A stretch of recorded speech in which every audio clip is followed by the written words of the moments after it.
The sky over Devon was a dull, starless void, with the occasional distant thump of artillery rumbling like ancient thunder.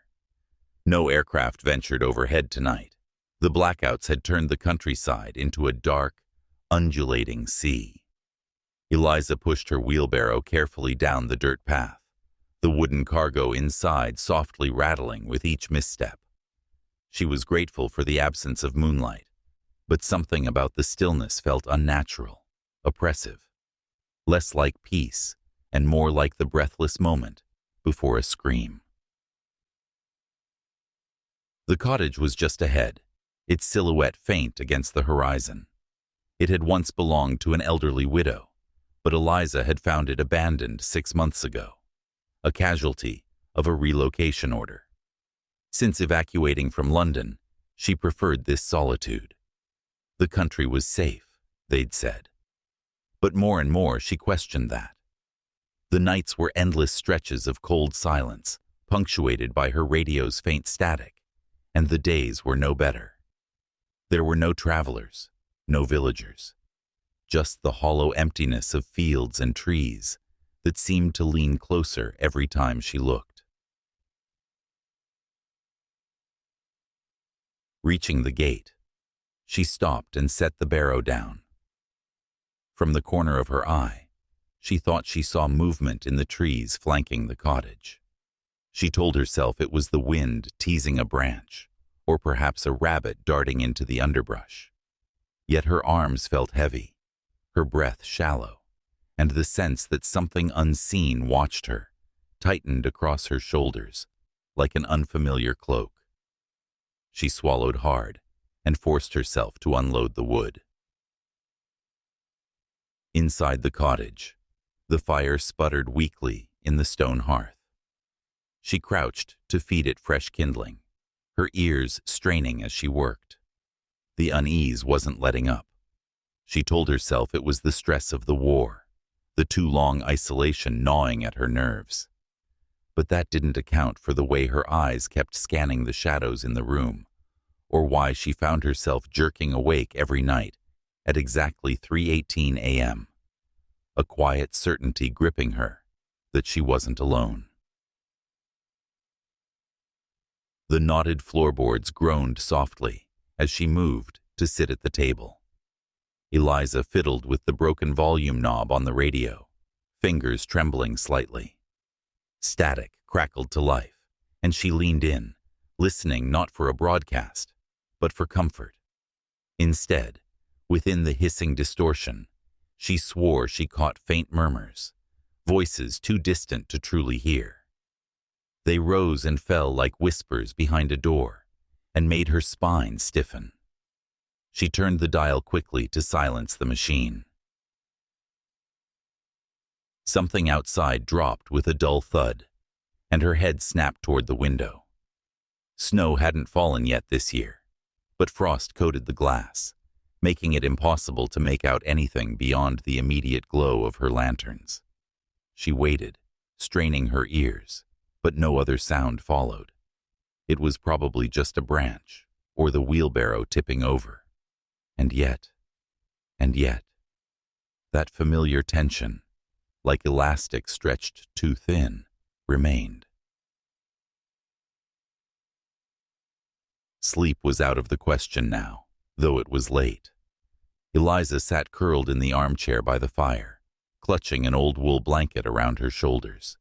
Flames flickered low, casting grotesque shadows along the walls. Her eyes darted to the window again and again. As the hours passed, she tried to convince herself she wasn't wrong. Not entirely.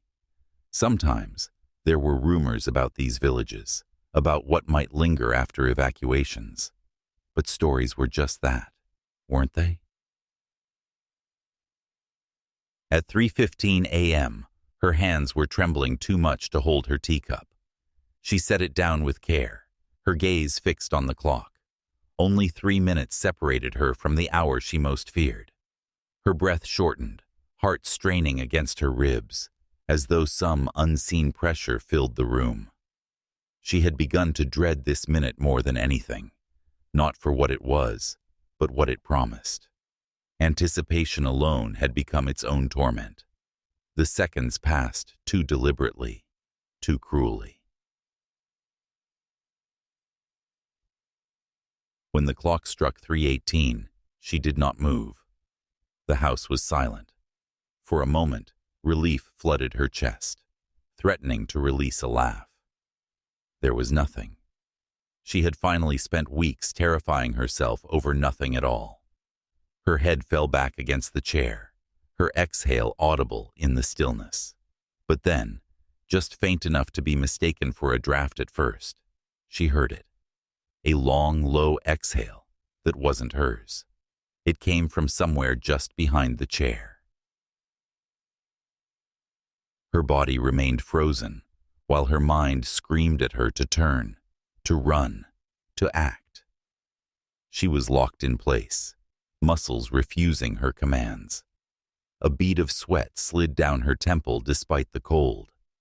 She strained to listen, to determine if her ears were playing cruel tricks on her.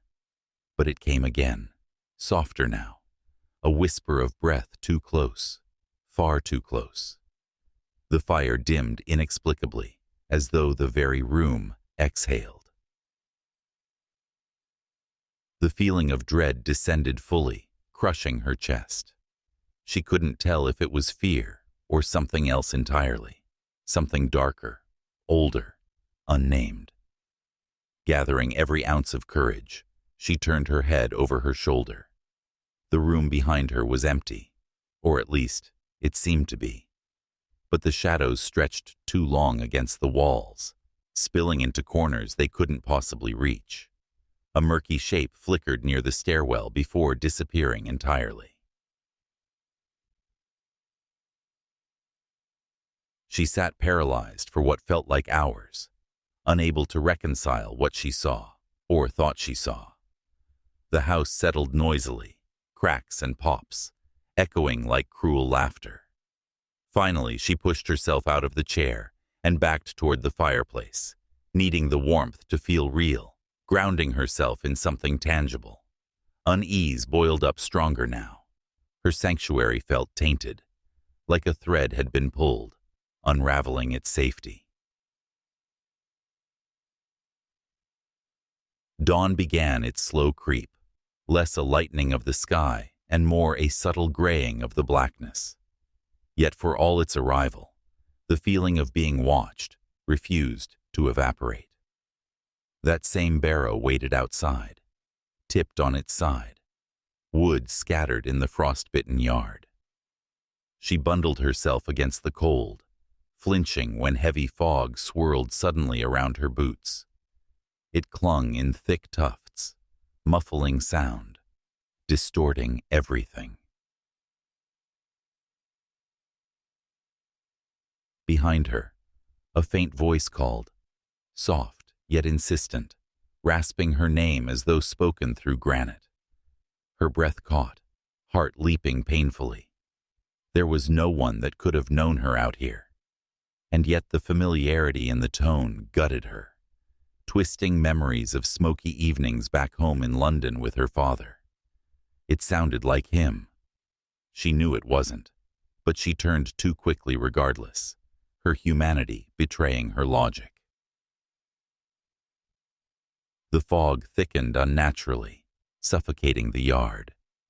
Her figure was hidden even to herself, her hand barely visible when stretched forward.